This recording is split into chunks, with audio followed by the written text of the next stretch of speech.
Chère Brigitte, vous avez la parole. Madame le maire d'Albi râle parce que je parle avant elle. Non, pardon. Bonjour à tous, Monsieur le Président, bonjour. Mes chers collègues, bonjour. On a beaucoup parlé de ruralité. Je suis le maire d'une ville de 62 000 habitants. Et pardon, je vais vous parler un petit peu des problèmes des villes moyennes, parce que ne croyez pas que c'est tout rose aussi dans nos communes. Par rapport à tout ce qui a été dit, j'ai essayé de trouver dans les cahiers de doléances des Gilets jaunes quelque chose qui pouvait être partagé par le maire de Montauban. Donc beaucoup de choses ont été dites sur le pouvoir d'achat. Moi, je voudrais vous parler d'injustice sociale. Et surtout, je voudrais vous remercier, Monsieur le Président, d'avoir accepté de ne pas occulter du débat le sujet de l'immigration.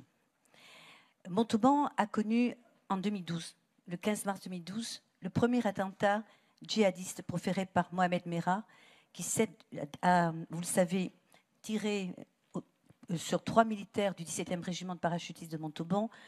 Un est survivant, il était tétraplégique aux Invalides. 8 jours après, c'était l'école juive de Toulouse. Vous connaissez ces faits de toute la France, ça en est ému. C'était le premier d'une longue suite. Ce sont des sujets sur lesquels je suis très attentive et très inquiète aussi, puisque dans la ville de Montauban, qui est à peine à 50 km de Toulouse, nous avons plus ou moins répertorié avec M. le Préfet, nous n'avons pas beaucoup d'informations, au moins 70 fichiers S. Ce sont des sujets, peut-être que vous n'avez pas dans votre réalité, mais qui sont préoccupants. Il y a un an, un événement tragique a secoué la ville. Il s'agissait d'une grand-mère de 80 ans qui s'est faite agresser à son domicile, et pardonnez-moi si je suis triviale, s'est faite sodomiser par un Algérien qui était en situation irrégulière sous le coup d'un arrêté de reconduite à la frontière et qui n'était jamais reconduit à la frontière. Non, mais voilà, je savais que c'était un sujet sensible, mais Monsieur le Président nous a permis de l'aborder et je souhaite pouvoir l'aborder en toute simplicité. J'ai lu dans les cahiers de doléances qu'il fallait arrêter l'immigration massive. Ces personnes qui sont sur les ronds-points se sentent reléguées, oubliées de la République. Ces personnes qui sont sous les ronds-points, les Gilets jaunes, et j'ai des textes que je peux vous soumettre, mais je ne veux pas alourdir le débat, s'inquiètent d'être plus maltraités que de personnes qui viennent d'ailleurs. Ils l'expriment avec leur drapeau tricolore sur les ronds-points, ils l'expriment en chantant la Marseillaise quand ils défilent. Ce ne sont pas tous des casseurs. Moi, je les ai reçus dans ma mairie. Ce sont de pauvres gens. Ce sont des pauvres gens, mais qui se sentent maltraités, oubliés, autant que dans la ruralité. Par exemple, quand ils envoient dans leurs écoles leurs enfants, dans des écoles où leurs enfants sont minoritaires quand ils parlent français.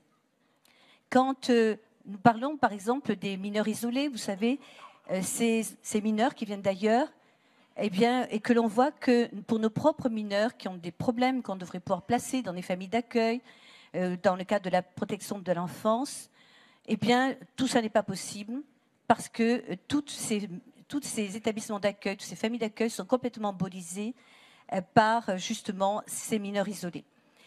C'est un coût énorme pour la République, c'est 2 milliards d'euros par an. Et je crois savoir d'ailleurs que les départements s'en sont émus, puisque ce sont eux qui sont à charge de ce problème.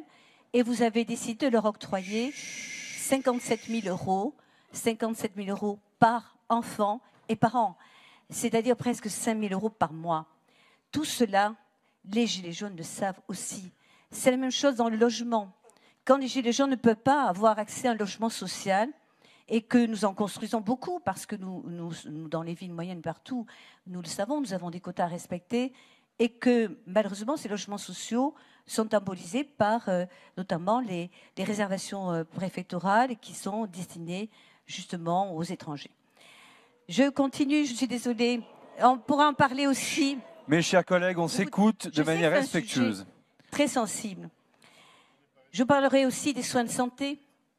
Des soins de santé, quand on ne peut pas s'offrir, vous l'avez dit tout à l'heure, un maire rural l'a dit tout à l'heure, des lunettes, une prothèse dentaire, et qu'on voit que par le biais de l'aide médicale d'État, 1 milliard d'euros cette année en 2019, un étranger en situation irrégulière pour se faire rembourser tous ses soins à 100%.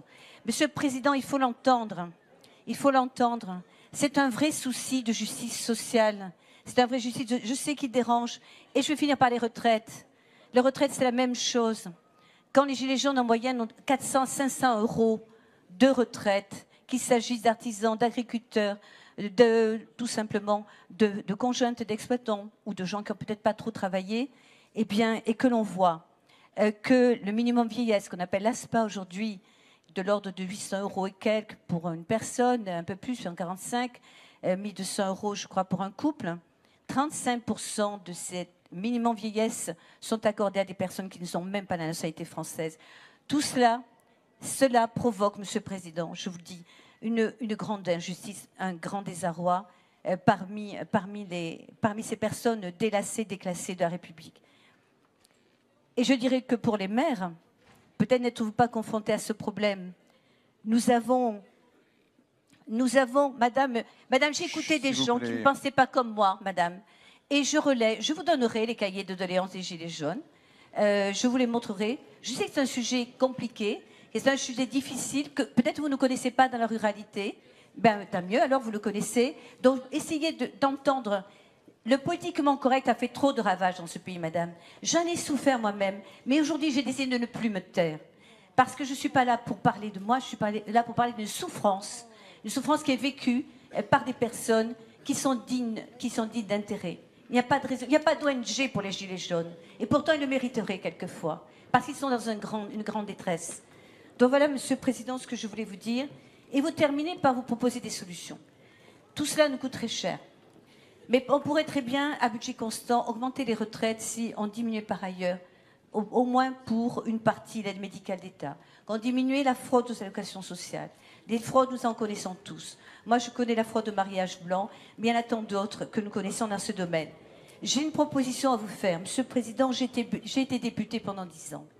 J'étais parlementaire en mission pour le plan de relance sur 4 régions, et je l'ai fait à coût constant, sans indemnité supplémentaire. Je crois savoir qu'il y a des autorités indépendantes qui coûtent cher. Je vous propose d'être candidate, Monsieur le Président, à lutter contre toutes les sortes de fraudes sociales qui multiplient le sentiment d'injustice ressenti par beaucoup de Français. Je vous remercie. Merci beaucoup. Non, mais, mesdames, messieurs les élus, c'est un débat républicain. La parole est libre. Il y a bien évidemment